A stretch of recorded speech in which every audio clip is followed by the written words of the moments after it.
So now we're going down here to the Attorney General's office.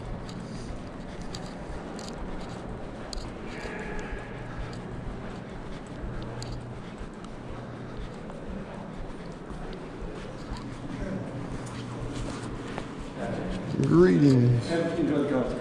Greetings and salutations. I called a while back, like 3 months ago, and was talking about the House of Representatives chambers and the violation of state and federal constitutional law because of it, because they're prohibiting the free expression and the free speech of Protestants by not allowing them to say Jesus Christ for the last 14 years. And 2011 is when I originally challenged the state about the mural. And the last I heard from the state was, we'll get back to you, because I explained to them, this ain't no mess around. Your 10 Commandments monument is no longer there. I removed it because it was unlawful, and because the state had desecrated it by putting a graven image of a pagan sun goddess directly on the tablets. And they removed the second commandment. So there was a lot going on. I removed it. Civil disobedience is my last resort. I try to exhaust every other means. So I did the time for it. Governor O'Bannon came back in. They tried to replace it. That didn't turn out well for him. Judge Barker, federal Judge Barker, ruled that it was unconstitutional. But I didn't sue the state. All I wanted to do is have the state obey the law. Don't give preference to polytheism or paganism. Don't desecrate, profane that which is sacred to us. And that's exactly what it was, and that's exactly what I contested. But of course, the media spun it around where I was just having a problem with government promotion of religion, which I firmly believe they should be separate. That's the way they function the best, both of them. But this was a matter of profaning and desecrating it. And I had kids and a job and everything. I used to work at the federal building, 7 years, security supervisor. And I got fired because I wrote a letter to the editor about the New World Order when George Bush Sr. was in. So, that's how it all began. But what we have here is in 2011, I was down here talking to the tour guide. It was a lady, real nice lady. And I said, was contestant, I said, how can you, and this was around the same time they banned Jesus Christ from the House chambers. And so I asked this lady, we got into a personal conversation. She didn't have to answer anything. And I said, how can you prohibit Protestants from saying the name of their king, but yet you have the pagans that are allowed to have colossal displays and images of their gods and goddesses? And she goes, well, they're not really gods and goddesses. And that was the excuse used at the time because paganism wasn't recognized as an official establishment of religion. It was 2011, right after that little interview we had, to where I really didn't have an argument. Yeah, they're mythical. We got mythical stuff all over the place. But in 2011, it was the U.S. Air Force Academy. It was the first one to acknowledge paganism and hedonism, black magic, and all that stuff as an establishment of religion, a legitimate establishment of religion. Okay, so they can no longer say that because it's no longer mythical. It's an actual establishment of religion. And if you have where the lawmakers are, that's the chambers where laws are made, and you can't even get them to comply with their own state constitution. Article 1, Section 4, very, very clear. The federal constitution, very, very clear. And in the past, it was one thing for them to say, okay, these are mythical characters, whatnot. We can go ahead and prohibit you from having your free speech and free expression of religion, But it's a whole different ballgame now.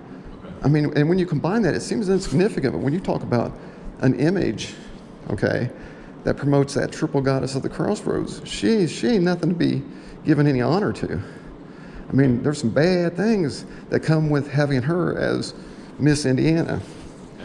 And see, what are you hoping to do? Well, like I told them last time in 2011, they said, do you want us to remove it? I said, well, you could paint over it, but it would be like the same thing they did at the federal building, where they painted over a bunch of this stuff that they knew they couldn't have. And then 20 years later, they uncover it and say, ooh, look how nice, and they keep it. I said, you need to take it off the wall. It's illegal. If the three images wasn't the triple goddess, but it was the three dispensations of Christ, say like the Christ's birth, the nativity, his crucifixion, and have his resurrection. You think the state of Indiana would be cool with that? I wouldn't even be cool with that, because the government can't function when it starts getting entangled with religions. Yeah, I don't know personally, but so. Well, the thing is, this is the letter of intent that I filled out. The governor has a copy. You guys had a copy, and then Matt Lauer, or Ryan Lauer, my representative, got a copy of it, and was saying that 90 days, I plan to sue if you guys don't do something, because there's really nothing that I need to do. Okay. The law's clear and the fence is there, and they've admitted to it, but it's been 14 years since they got back to me telling me what they're going to do.